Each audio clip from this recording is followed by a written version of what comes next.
Dapper Cats, kamusta? Dito naman po tayo ngayon sa isa na namang sizzling hot cooking chef.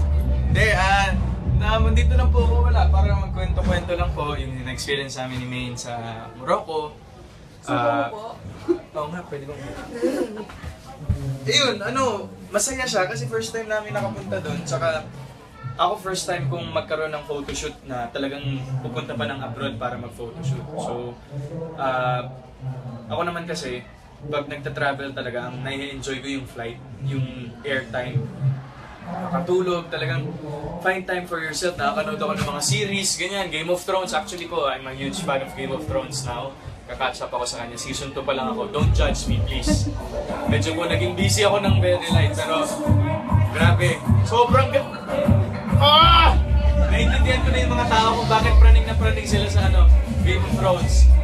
Well, experience in Morocco, nag-enjoy po kami kasi panibagong mundo na naman yung na-discover namin. The thing about traveling po kasi, it opens your mind to the culture of people. You see all over the world. So yung Morocco, since it's a Muslim country, madaming mosque, tapos makikita maraming mga nakabalot na mga babae. Tapos,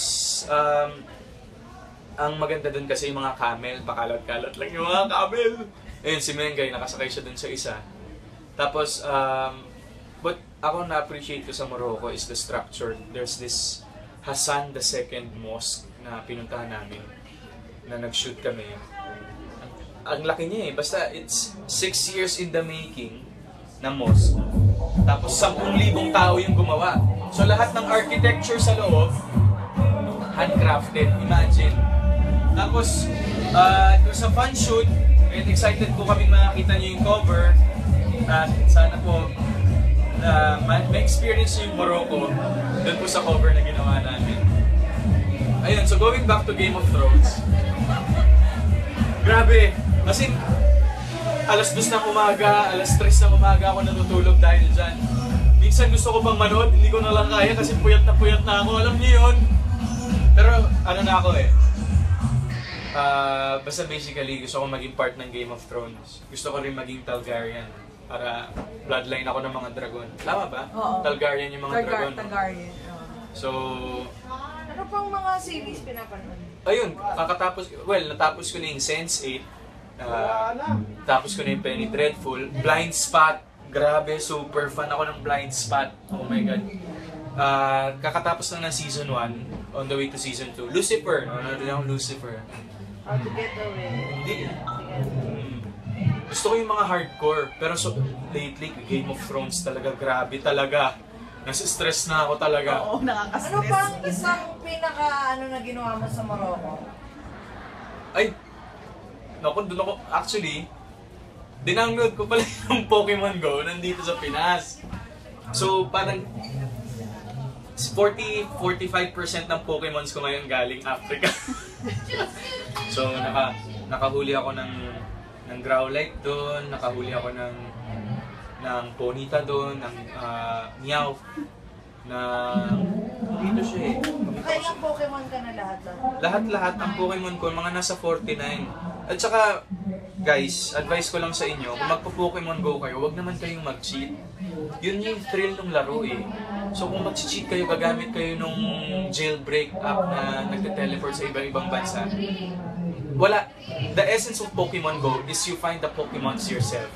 Maglalakad, to exercise, to go out, see friends, yan na.